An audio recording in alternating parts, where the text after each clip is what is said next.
Fala galera, beleza? Aqui quem fala é Henrique Storch, trazendo para vocês mais um episódio do HS Cash, um podcast agora com versão em vídeo também para o YouTube, que eu trago alguns convidados especiais para a gente falar sobre diversos temas, como por exemplo investimentos, empreendedorismo, finanças pessoais, marketing digital e muito mais. E dessa vez estou aqui com um convidado mais antigo, quem escutou os podcasts lá no Spotify ou qualquer outro, já viu ele também, já viu ele aqui no meu canal no YouTube, que é o Gustavo do Investidor Sem Grife. Seja muito bem-vindo a esse episódio aqui.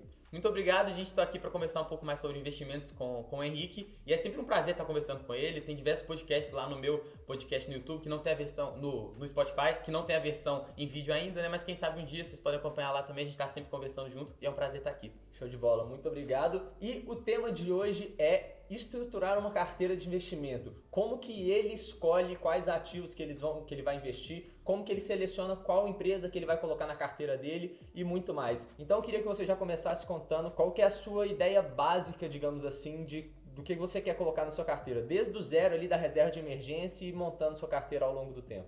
Pois então, esse é um assunto muito interessante que muitas pessoas têm interesse de conseguir entender um pouco melhor. Mas vamos lá, eu acho que a primeira coisa que a gente tem que falar aqui é sobre a reserva de emergência, né? Antes de você começar a escolher seus investimentos e tudo mais, você tem que ter acesso e você tem que fazer sua reserva de emergência. Então, a sua reserva de emergência aí, que são os seus custos mensais de 6 meses a um ano aí, que você deixa aplicado em um lugar que tem muita liquidez e tudo mais, aquela história toda que tem diversos vídeos, a gente fala sobre isso e tudo mais. Essa aí é um papo que a gente pode você pode se aprofundar em outros vídeos. Mas vamos aqui agora para a carteira em si. A partir do momento que você já tem sua reserva de emergência, já sabe o que é uma reserva de emergência, agora você pode começar a estruturar a sua carteira. Eu acho que a principal parte, pelo menos na minha visão, que eu adoro analisar empresas e tudo mais, é entender qual é o percentual de caixa que eu vou deixando. Isso vai variando de acordo com a nossa gestão ativa da nossa carteira, né? Então, de acordo com o que a gente está enxergando para o cenário econômico, para o cenário das empresas aí, a gente vai variando a porcentagem de caixa perante a nossa carteira total que a gente tem. Então, acho que esse é o principal ponto, na minha opinião, de montar uma carteira,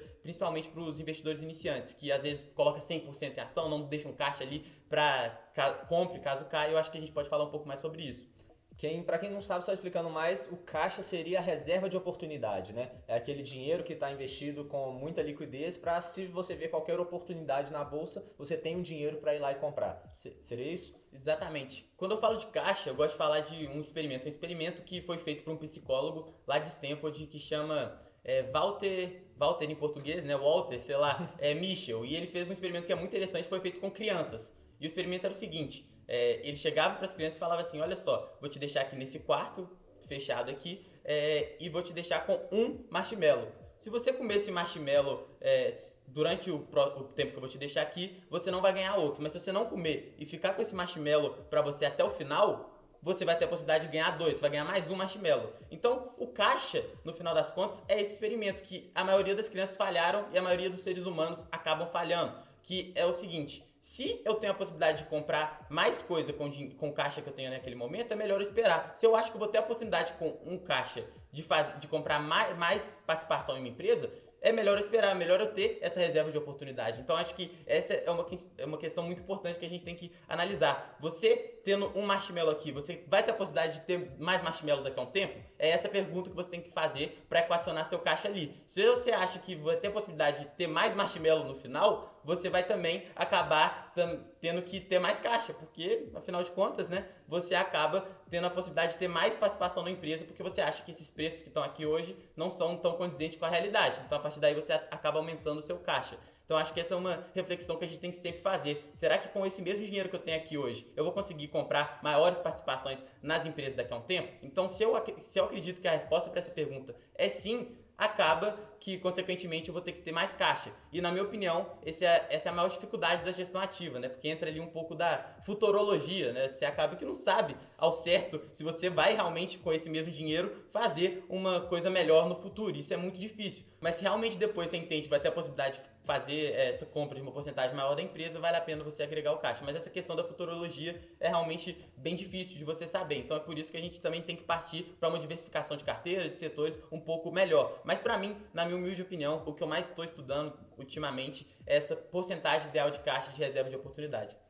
Nossa, sensacional essa metáfora aí, essa pesquisa que você mencionou, porque assim, se você tem uma quantidade X de dinheiro e com essa quantidade você consegue comprar tantas ações mas vai que daqui a um tempo a ação caiu, com a mesma quantidade de dinheiro você compra mais ações. E isso é uma ideia muito interessante, muita gente fala que você não tem que pensar em investir, em pensar em acumular só patrimônio líquido, digamos assim, ver qual que é o seu patrimônio total. Você tem que ver, na verdade, quantas ações você tem. Você tem que formar um estoque de ativos, um estoque de ações, para essas ações gerarem renda passiva para você ao longo do tempo, com aquela mentalidade de se tornar sócio, né? Então, quanto mais ações você conseguir acumular com a mesma quantidade de dinheiro, melhor para você. E aí você comentou que você está estudando ainda qual que é a melhor porcentagem de caixa na sua carteira que você deveria colocar. Como que você aloca hoje? Qual que é essa porcentagem que você usa atualmente? Qual possivelmente seria uma mudança que você faria?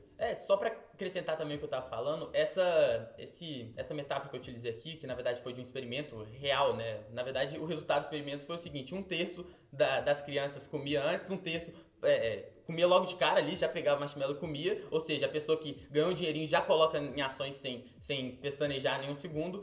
Outro terço não aguentou chegar até o melhor momento, que seria pegar o segundo marshmallow e comeu no meio ali, vamos supor que ficou 5 minutos na sala, comeu ali no 2 minutos e meio, e por fim teve a galera que esperou, 1/3 acabou esperando e pegando o marshmallow, os 2 marshmallows, né? Então, que a gente pode trazer isso para hoje, né? Quem gosta de estudar finanças comportamentais, isso é um estudo muito clássico e o pessoal gosta de usar também para o pessoal que poupa, né? Você não consome agora para evoluir seu poder de compra ao longo do tempo. Você pode utilizar assim também. Mas por que eu acredito que isso se adapta muito melhor ao caixa do investidor? Porque se você parar para pensar, você, de uma forma ou outra, essa metodologia de você comprar tudo em ação o tempo inteiro, acaba que não vai te fazer ser o melhor investidor. Você tem que entender se você vai querer ficar na média, que é uma possibilidade de você fazer apostas mensais. Eu consigo juntar R$500 por mês, então coloco tudo ali, todo mês eu vou aportando. Mas você tem que ver se você quer fazer uma gestão ativa. Por exemplo, gestores de fundos e tudo mais, eles não têm essa metodologia de tudo que eu recebo aqui eu vou colocar. Eles simplesmente entendem o contexto que eles estão inseridos e a partir daí conseguem fazer ter uma ideia um pouco melhor do que pode vir a acontecer e a partir daí equacionar melhor seu caixa. Então o que a gente está falando aqui é para investidores que realmente querem sair desse senso comum, aporte sempre e tudo mais, é aquele investidor que realmente quer ter um feed de mercado um pouco melhor, né? Mais próximo de investidores profissionais. E eu acho que é interessante comentar também, porque depende muito do valor que está investido também. Porque se você pega uma pessoa que está começando agora, faz aportes R$500 todos os meses. Aí ela acumulou durante 10 meses R$5.000. Só que a bolsa vai lá e cai 10%. O que vai acontecer? Ela caiu para 4.500. Só que no próximo mês que ela fizer o aporte, ela já regulou o seu patrimônio líquido da forma que estava antes. Então não precisou a bolsa voltar tudo que tinha caído para ela recuperar, digamos assim, o que estava investido. E aí depois que a bolsa estiver recuperando, ela vai ganhar ainda mais porque ela comprou na baixa. Só que quando você tem muito dinheiro investido, se você tem, sei lá, R$500.000 investidos e a bolsa cai 10% e você continua aportando os mesmos R$500 por mês, a bolsa caiu, a sua carteira caiu R$50.000 e você investir esses R$500 não vai fazer tanta diferença assim no percentual que caiu. Então por isso que é importante você ter esse caixa para quando a bolsa cair você conseguir entrar em peso naquele mês que a bolsa estava num patamar melhor para comprar. Exatamente, e você tinha até feito antes a pergunta de como é que eu equaciono isso na prática, né? É verdade, vamos lá. É o seguinte, gente, no final das contas, vamos supor que vamos fazer uma viagem ao tempo aqui. Vamos supor que a gente faz uma viagem ao tempo e daqui a 10 anos a gente vai ver que o Bovespa rendeu muito mais do que o CDI. Vamos fingir, vamos fazer essa especulação. O que você acha que vai acontecer nesse meio do caminho? Você vai falar para todo mundo aí, você fala para todos os seus amigos, olha, daqui a 10 anos o Ibovespa realmente vai ter valorizado muito mais, vai ter rendido muito melhor o seu dinheiro, vai ter uma rentabilidade muito maior do que o CDI. Beleza, você avisa para todo mundo, isso é uma certeza. O que você acha que vai acontecer com seus amigos que não estão preparados para investir na bolsa? Vão colocar tudo lá. Só que ninguém disse que a trajetória da bolsa é em linha reta. Ninguém falou isso. Eu só falei que eu fui no futuro e estou te avisando. Olha só, a gente vai ter uma rentabilidade melhor no Ibovespa. Eu estou te avisando. Mas a questão é, como a pessoa lida nessa trajetória até lá? Eu te garanto que a maioria não vai ter um rendimento melhor que o CDI. Eu te garanto isso. Porque a maioria não vai saber gerenciar a sua carteira da melhor forma possível. E isso tudo também entra numa questão de finanças comportamentais que a gente até já discutiu em outro podcast. Mas vou deixar o link aqui na descrição para você acompanhar o podcast que eu gravei com ele. A gente falou bastante sobre isso, mas bora lá. Acaba que o caixa é uma reserva de oportunidade, igual você disse, para no decorrer do tempo você ir aproveitando as oportunidades e acabar fazendo com que sua rentabilidade supere o índice que você já sabe na viagem ao futuro que vai ter uma rentabilidade melhor do que o CDI. Então, veja bem, o caixa aplicado em momentos corretos, ele te dá uma possibilidade de ter um rendimento melhor do que o Ibovespa, que é uma carteira ali teórica de empresas que são as maiores empresas do país. Então, você pode ter um desenvolvimento melhor do que essas empresas se você utilizar o caixa da melhor maneira possível. Mas se você fizer os aportes mensais, é óbvio que você pode bater o índice também, isso é óbvio. Mas acontece que seu trabalho fica um pouco mais no stock picking, né? Fica ali um pouco... Depende um pouco mais de você acertar as suas empresas que você investe. Então, se você utiliza o caixa no melhor momento possível, na melhor maneira possível, acaba que é um exercício comportamental muito forte que você tem que ter, mas ao mesmo tempo tende a ser mais fácil na teoria, no roteiro. É óbvio que, igual eu disse anteriormente, a maioria dos seus amigos vai perder dinheiro se você falar para ele. Mas eu acredito que é mais fácil você ter o controle comportamental de você mesmo do que simplesmente ser o melhor stock picker da história, escolher as melhores ações de todas, porque isso eu acho que acaba que é uma coisa que às vezes está um pouco além da gente, mas controlar o nosso sentimento, o nosso corpo, o nosso psicológico, eu acho que depende único e exclusivamente da gente, e eu acho que isso está totalmente atrelado ao caixa. Não, perfeito. E essa parte das finanças comportamentais, das emoções entrando no jogo da bolsa de valores, é muito interessante. Tem um dado, tem um fundo muito grande no Brasil, que eu não lembro exatamente qual que é, depois você pode até me complementar. Basicamente, ele teve um retorno espetacular ao longo do tempo e superou de lavada assim, o índice. E quando você vai olhar o retorno médio dos cotistas desse fundo, foi negativo. Então, por mais que o fundo, quem comprou no início e segurou até o final, teve um retorno excelente, muito melhor do que o Ibovespa, só que a média de todo mundo que investiu em algum momento naquele fundo teve um retorno negativo. Por quê? Porque na hora que a bolsa caía e o fundo, consequentemente, caía também, as pessoas resgatavam no prejuízo porque não aguentavam ver esse patrimônio em queda. Então, por mais que seja uma excelente gestão, a pessoa teve o prejuízo. De fato, você gerir sua carteira, gerenciar o seu caixa, coisa do tipo, não é para qualquer um. Não é. Você tem que ser uma pessoa que realmente tem aprendido bastante, aprenda bastante e se controle bastante. Isso é muito difícil, não é para qualquer um. E é por isso que eu não julgo quem fala que você tem que fazer os aportes mensais, porque acaba que isso é um caminho que tende a ser mais fácil. Você simplesmente não ter o caixa ali, ter obviamente sua reserva de emergência, mas você não ter o caixa ali e fazendo sempre os seus aportes, porque acaba que automaticamente você já vai estar pegando as altas e baixas ali e, querendo ou não, você acaba ficando na média. E o que eu tô falando aqui é pra pessoa que realmente quer sair dessa média e desse senso comum. Mas não é pra todo mundo, igual a gente estava dizendo anteriormente, porque muitas pessoas acabam que não têm essa consciência, porque é um viés comportamental muito forte, né? Quando tá subindo, você vai querer gastar o seu caixa mais aceleradamente. Quando tá caindo, você vai ficar mais receoso de gastar seu caixa. Sempre é assim. A gente passou recentemente pela crise do coronavírus, estamos passando ainda, né? E um negócio que realmente foi muito marcante que diversas pessoas davam compra nos 120 mil pontos, né? Nos 115 mil pontos ali, diversas pessoas davam compra. Só que quando foi caindo, o receio passa a tomar conta. Isso é tão ser humano, quem estuda um pouco desse viés comportamental, isso é tão ser humano porque é uma questão de evolução, né? A gente lida muito, muito pior com a nossa perda do que a gente lida com felicidade com o nosso ganho. Isso é do ser humano porque a gente foi feito para sobreviver, enfim, isso é uma outra questão também. Mas, então, gerenciar o caixa definitivamente não é para qualquer um, mas é o que pode te fazer sair da média e eu acho que é o fator que mais te diferencia dos demais investidores se você conseguir utilizar da melhor maneira possível. Perfeito. Só complementar para a gente finalizar esse assunto do caixa. Se você separa uma parcela da sua carteira para deixar ali com liquidez, né, renda fixa e tudo mais, na hora que a bolsa estiver subindo, sua carteira não vai ser a que mais vai render, porque justamente você não está totalmente alocado em bolsa. Mas também na hora que a bolsa estiver caindo, sua carteira não vai ser a que mais vai cair, se você tiver selecionado bons ativos também, mas a parcela de caixa influencia muito nisso. E se você pega esse caixa e compra as ações no momento que caiu, aí sim, na hora da retomada, você pode ter um retorno ainda melhor do que a média, já que você caiu menos. Então, para você recuperar o que caiu, Exato. Vai ser um trabalho muito mais fácil do que recuperar um trabalho de quando caiu muito. Mas aí, para continuar nosso papo, como você seleciona o resto da sua carteira, né? Depois que você colocou esse caixa aí, a parte realmente das ações, que é o que a galera tá esperando para saber, como você seleciona quanto que você vai colocar em cada ação e por aí vai. Isso eu acho que é o que o pessoal mais tem interesse mesmo no final das contas, porque é o que o pessoal quer saber, né? Como é que eu faço para colocar ali percentual de carteira em setor e tudo mais. Enfim, eu acho que o mais importante a gente entender é o negócio da companhia, porque você veja bem, se você não entende o que a empresa faz, você dificilmente vai entender no que ela está exposta.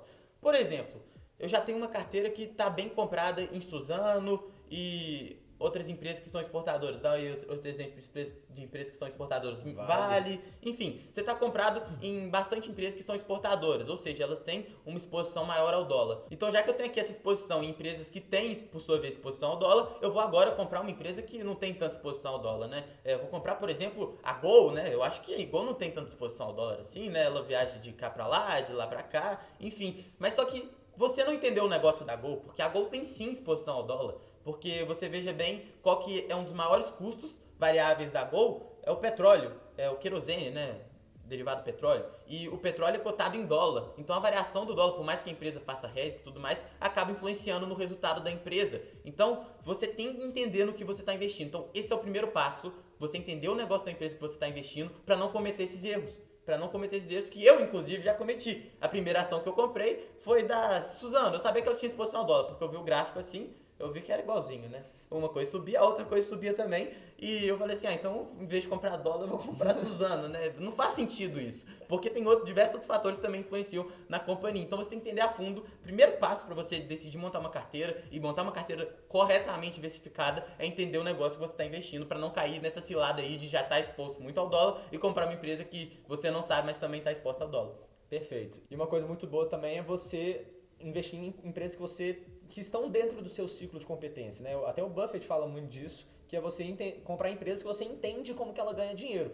De nada adianta você comprar uma excelente empresa se você não sabe como ela ganha dinheiro, porque se às vezes ela passar a não ganhar dinheiro, você não vai entender o que está acontecendo ali e não vai saber de onde veio o seu prejuízo. É melhor você perder sabendo o que está fazendo do que ganhar sem saber nada do que você está fazendo, né? Exatamente, não, sem dúvida nenhuma. Então é por isso que o primeiro passo para você montar uma carteira corretamente diversificada é você entender o negócio da empresa. Mas agora a gente também tem a questão de quanto mais ativos você tem, mais isso se dilui, né? Isso é um pouco óbvio, né? Mas acontece que o nosso objetivo não é simplesmente diluir e fazer nossa carteira seguir o índice, né? Porque senão seria mais fácil você comprar um ETF que vai seguir o BOVA11, que vai seguir o índice naturalmente, e você não teria o trabalho de fazer isso que a gente está conversando aqui hoje, que é escolher e montar a sua própria carteira. Então, a gente tem que tomar esse cuidado. E seguindo um pouco mais adiante nessa questão de montar a nossa própria carteira, então é muito importante também a gente ver a questão dos setores. Eu agora, por exemplo, logo depois dessa questão do coronavírus e tudo mais, eu fiquei um pouco mais otimista com o setor de construção. E a partir do momento que você fica otimista no setor de construção, você pode ser um pouco mais micro, olhar um pouco mais para o micro e escolher uma empresa que você acredita que se destaca, está com o melhor preço ali entre as demais, e nela. Mas você também pode fazer uma análise um pouco mais top-down, né? Você entendeu que o setor é a melhor coisa que você pode fazer. Então, por que eu não faço uma cesta das empresas? Então, eu vou comprar aí Elbor, Zetec, Cirela, Gafisa, vai ter empresa boa e ruim no meio. Mas eu não quero saber, eu quero o setor, né? Eu quero o setor. Então, isso é importante também, você ter essa mentalidade, ter essa visão de mundo e a partir daí você alocar sua carteira, um percentual da sua carteira da melhor forma possível. Você escolhe uma empresa ali do setor que você acredita ou você vai lá e simplesmente faz uma cesta das empresas daquele setor. Mas, obviamente, por mais que eu esteja confiante no setor de construção, estava confiante no setor de construção naquele momento, eu não posso depender totalmente do setor de construção, porque afinal de contas, eu tenho muita chance de estar errado. Eu acho que isso é o principal ponto para você se tornar um bom investidor, é você entender que você realmente pode estar errado e isso vai te fazer uma diferença gigantesca nos seus investimentos. Então, esse é um ponto muito importante. Você tem que considerar que você está errado, porque se eu tivesse certeza, se eu realmente pudesse fazer aquela viagem ao futuro, eu colocaria tudo no setor de construção, mas eu não sei, então tem que levar em consideração que eu posso estar errado. O setor pode ser um desastre, pode ser que tudo pare de acontecer no Brasil relacionado a isso e acaba que o setor de construção, que o pessoal costuma falar, né, é o primeiro a recuperar e também é o primeiro que apresenta sinais de fraquezas da economia, né? Então, eu não tenho certeza. Então, é por isso que eu não posso colocar muita parte do meu patrimônio ali só em um setor que, por mais que eu esteja convicto e tudo mais, eu não sei o futuro. Eu não sei. Eu não sei se você sabe, também não. Mas eu não sei. Então, eu não posso fazer isso. Então, a gente tem que nos atentar também, não só a questão da exposição ao dólar, mas também a empresas, por exemplo, que estão só em um setor, concentrar muito o setor. E existem também setores que são interdependentes, né? Por exemplo, a gente tem a Braskem, que é uma indústria, né, uma indústria química, e ela também depende, obviamente, da indústria de petróleo. Então, você veja bem, aí a questão que a gente tem colocado aqui. Eu posso até achar que eu estou diversificando, estou arrasando e tudo mais, só que às vezes alguns setores são interligados e um sofre muito impacto no outro e vice-versa. Então é importante a gente ver essa questão toda. Então é por isso que a gente tem que pensar na nossa carteira não como uma posição, eu acredito mais nessa posição, eu acredito mais naquela, mas a gente tem que pensar na nossa carteira como um jogo de xadrez. Dentro da minha carteira, tem empresas que eu, por exemplo, se eu tivesse que escolher fora da carteira, você só pode ter uma ação, você começou a investir hoje, você não tem dinheiro, só tem dinheiro para comprar uma ação. Eu não teria essas ações, mas eu acho que elas compõem bem o meu portfólio. Então, eu acho que essa é a principal ideia que você tem que ter na hora de montar uma carteira. Às vezes, você tem que ter uma posição ali que vai fazer com que a sua carteira fique mais balanceada e que você tenha uma carteira, pensar a carteira como um todo e não simplesmente como ativos separados. A carteira são ativos juntos. E esses ativos juntos formam sua carteira e é sua carteira que vai te trazer o rendimento. Então, às vezes, é necessário você ter um ativo ali que vai interligar, que vai te deixar menos exposto a outro determinado ativo e coisas do tipo. Perfeito. É só para complementar, às vezes, e dar um exemplo prático, se você tem uma empresa que se prejudica com a alta do dólar, às vezes vale a pena você colocar alguma posição na sua carteira que vai se beneficiar da alta do dólar também. Ou então alguma empresa que se prejudica com a queda do petróleo, alguma outra empresa que vai se beneficiar com a mesma queda do petróleo. Então é você pegar algumas variáveis, alguns fatores de risco que vão ter uma correlação negativa ali dentro da sua carteira. Quando uma se beneficia, a outra vai se prejudicar um pouquinho, mas por mais que ela vá se prejudicar, você não sabe se uma vai se beneficiar ou não, né? Você precisa ter as duas para diminuir um pouco esse risco. Exatamente. A Suzano é um caso disso, né? Apesar de estar no índice, ter uma participação até legal no índice, no Ibovespa, acaba que ela é um pouco descorrelacionada, porque quando a bolsa está subindo, o dólar tende, obviamente não é uma certeza, mas tende a estar caindo. Isso acaba que influencia, impacta um pouco no preço, no valor que os investidores acham ser justos para a companhia. Então, isso é uma coisa que a gente tem que analisar e é por isso que é tão importante a gente ter uma visão da carteira como um todo. Olha só, se isso tudo aqui subir, será que tem uma ação ali que vai me amenizar um pouco essa queda? Porque no final das contas é muito importante também você ter um pouco de tranquilidade para investir. Você ter um pouco de tranquilidade para saber o que você está fazendo ali, não está te dando, não está te trazendo desastres em forma de resultado, né? Porque, querendo ou não, fica muito mais fácil você controlar o seu emocional que a gente está falando aqui no início, se a gente não vê nossa carteira desabando 80%, por exemplo. Isso é muito difícil de você, por mais que você esteja muito preparado, se você vê ali sua carteira caindo 80%, você é um investidor de valor e não sei o que, você pode ser o que você quiser. Você vai sofrer demais, você pode estar super preparado, ser um psicólogo super preparado, você vai sofrer demais. Então, é muito importante também a gente ir percebendo a evolução do nosso patrimônio para a gente continuar vendo que a gente está indo pelo caminho certo e acaba que isso também auxilia o nosso psicológico, no final das contas, não ter quedas tão grandes e é por isso que é importante a gente ter uma carteira um pouco equilibrada. Muita gente se fala disso também sobre o ouro, né? O pessoal coloca o ouro aí na carteira porque realmente tende a ser coloca um contrapeso na sua carteira que está investido em bolsa, por exemplo. Mas também uma coisa que é interessante também da gente falar, em que momentos de crise, né, relacionados a riscos sistêmicos, acaba que a correlação dos ativos tende a 1. Então, não tem muito como escapar. Você desceu pro play, é para brincar, né? Então, é isso aí. Perfeito. A gente está chegando ao final aqui já, então queria que você desse algumas palavrinhas finais, algum recado final que a pessoa que está começando a investir poderia se beneficiar com esse insight, essa sacada rápida, sobre alguma dica para montar uma carteira mais eficiente, alguma carteira mais diversificada. O que você acha que pode acrescentar aí? Eu acredito que o que a gente falou aqui já dá uma base muito boa. Se você quer se diferenciar, você não vai acertar sempre na gestão do caixa. Isso é muito difícil. É muito difícil. Você não tem como você acertar sempre na gestão do seu caixa. Mas se você quer ser diferenciado demais, eu acho que uma coisa que você pode começar a fazer é tentar começar a administrar melhor o seu caixa e começando a criar uma linha de raciocínio, uma linha de pensamento que te possibilite tomar suas decisões perante sua carteira e focado, não é porque subiu, porque caiu, sua opinião tem que mudar junto com a volatilidade da bolsa. Você tem que ter uma opinião e a partir daí colocar em prática. E você vai descobrir se você tem o potencial de ser um bom gestor ou não, se você tem as características que são necessárias para tal. E se você não tiver também e quiser insistir, é óbvio, você tem a possibilidade e é por isso que você tem que ir testando. Coloca uma carteira como se fosse do seu fundo e vai tentando fazer isso, vai tentando fazer essa administração ali dos seus ativos da melhor maneira possível, vai vendo se você leva jeito, vai aprendendo sem correr tantos riscos, né? Eu acho que isso é o mais importante. Separa ali um dinheiro, se você quiser começar a brincar, coloca ali o dinheiro que você tem ali mais robusto na mão de um gestor, de uma pessoa que é competente para administrar, e se você quiser começar a aprender a fazer isso, separa um dinheirinho ali e fica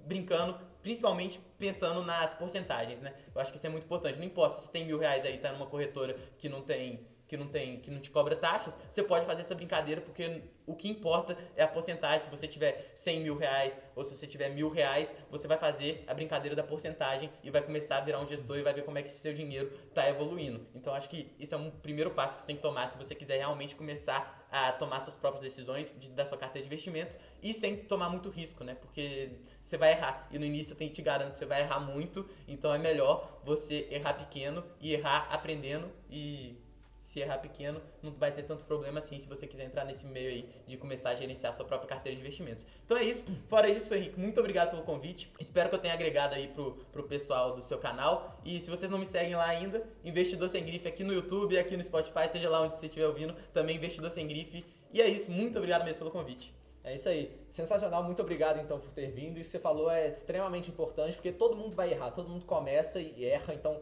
começa devagarzinho, começa pequeno, erre pequeno e aprenda com o seu erro. Não repita o mesmo erro duas vezes. Tem até aquele estado, né? Errar é humano, errar duas vezes o mesmo erro é burrice. Então, eu vou deixar aqui na descrição todas as redes sociais do Gustavo também para vocês acompanharem ele lá. E se você curtiu esse vídeo, esse podcast, seja lá onde você estiver escutando, deixa o like aí embaixo, se inscreve ou no YouTube ou no Spotify, qualquer outra plataforma de podcast aí. Espero que vocês tenham gostado e é isso aí. A gente vai ficando por aqui. Meu nome é Henrique Stuart e bora enriquecer.